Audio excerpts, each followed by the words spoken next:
Caríssimos, rezamos também para o descanso eterno do Padre Antônio Tadeu Domingues. Ele foi sepultado hoje à tarde em Osasco. Ele é o segundo padre lá de Ribeirão Branco. O primeiro é Bosco, que é bispo, e eu sou o terceiro. Depois de mim tem mais um, também já faleceu. E ele foi sepultado hoje lá. Os seus familiares, ainda alguns moram em Ribeirão Branco e outros em Guaratinguetá. Então nós rezamos para o descanso eterno do Padre Tadeu. Meus caros irmãos, vocês ouviram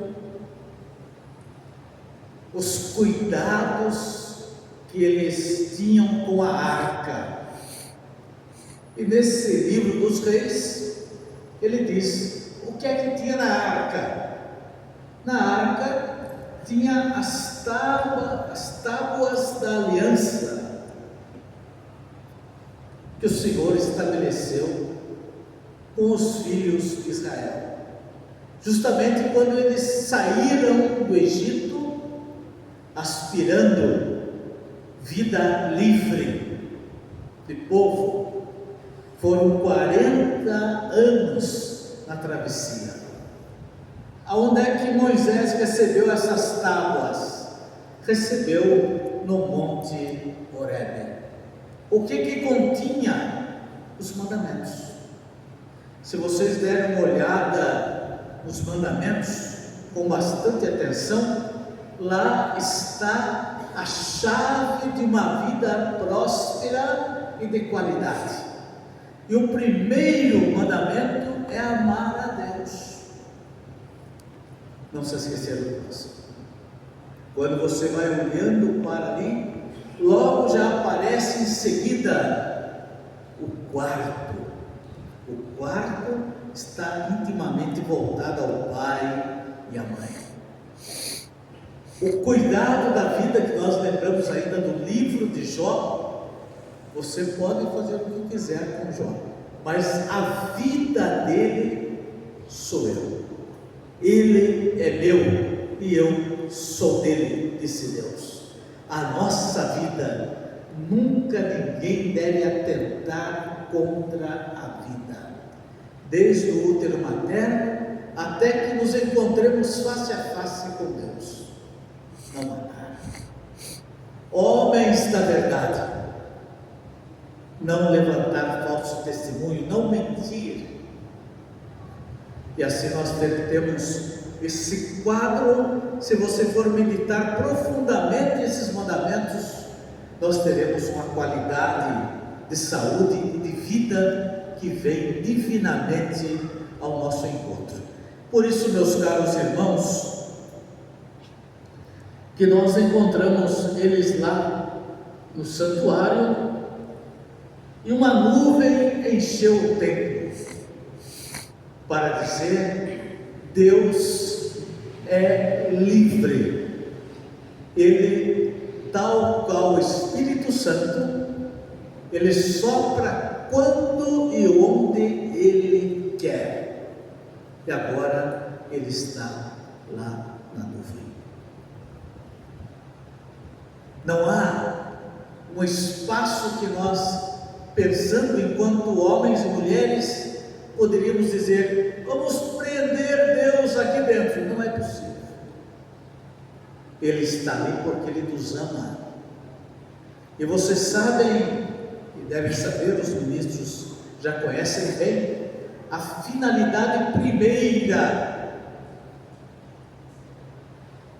do corpo eucarístico de Cristo na capela do Santíssimo é para os irmãos que estão doentes, para os enfermos, para serem socorridos em qualquer momento da sua vida.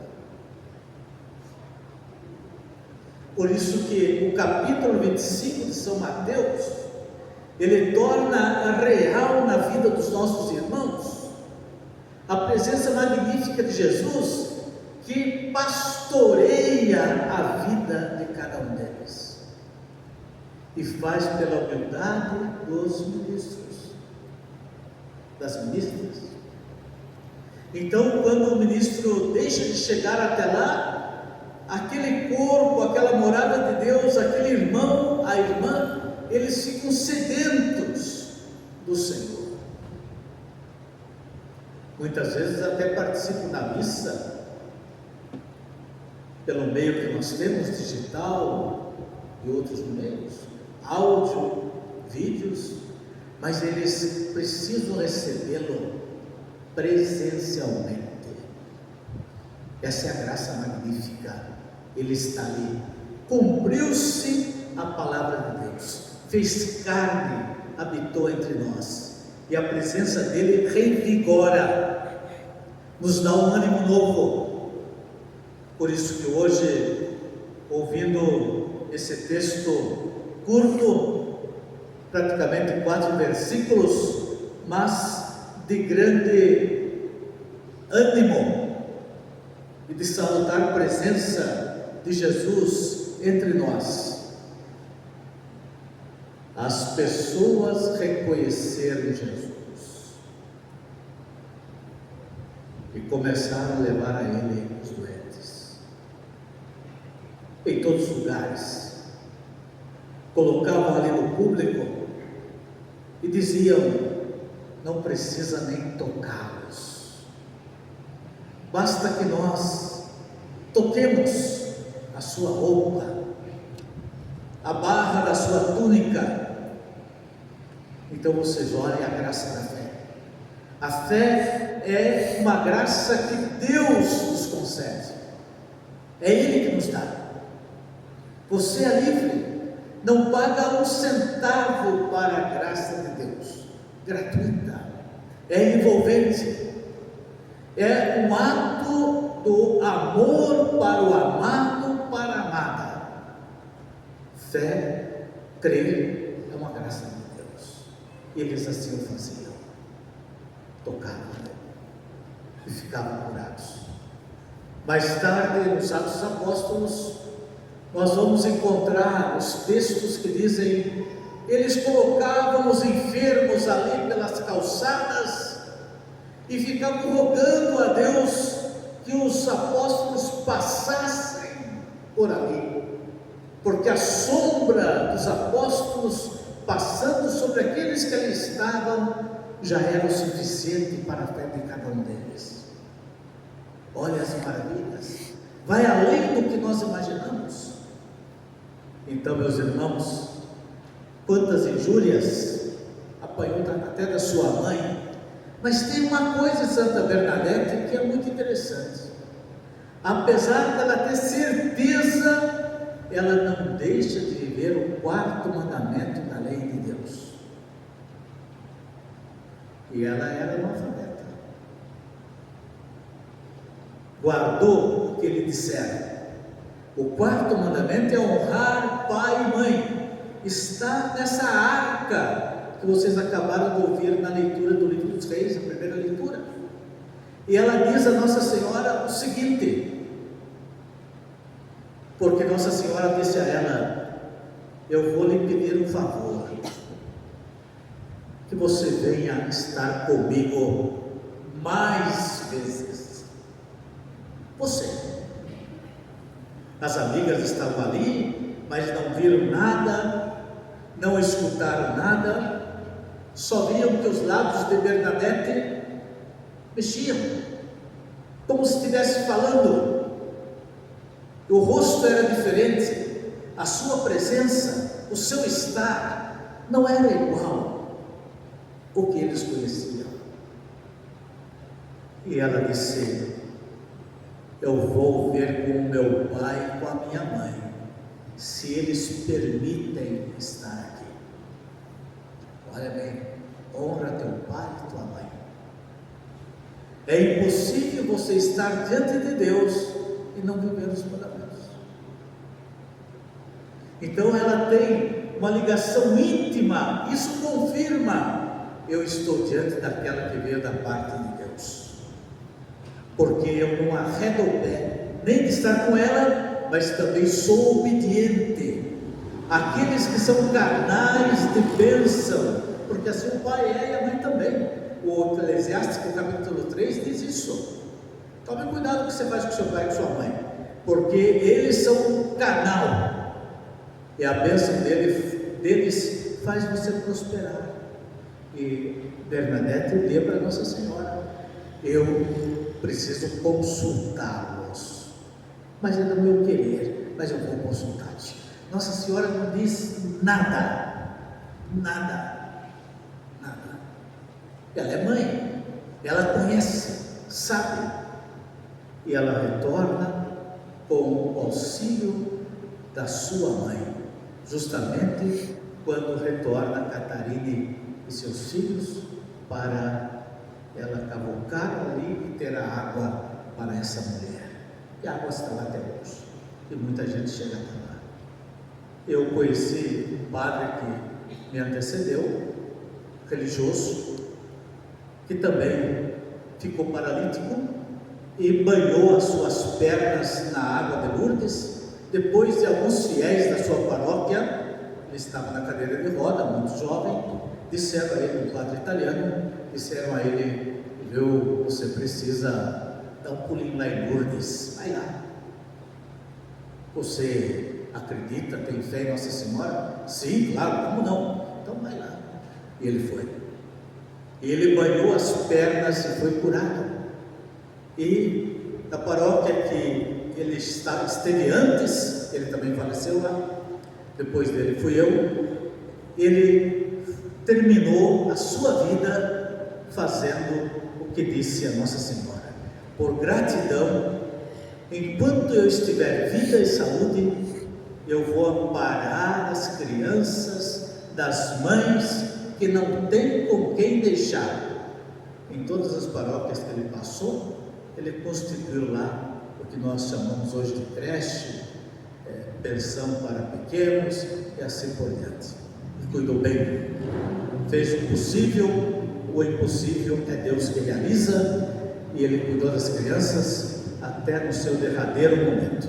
Quando ele faleceu, ele ainda era presidente da creche, de 2 lugares. Então cumpriu, porque a Senhora olhou e deu a ele a graça de andar novamente. Assim, meus irmãos, nós pedimos a Jesus que nos cure. Nós nos encontramos com Ele na oração, na Sua palavra, na meditação, na convivência com os irmãos, na Eucaristia, nos sacramentos. Então solicitamos: Senhor, não nos deixe voltar para casa sem antes tocar a nossa vida e fazer de nós novos homens, novas mulheres, porque nós necessitamos da Sua presença.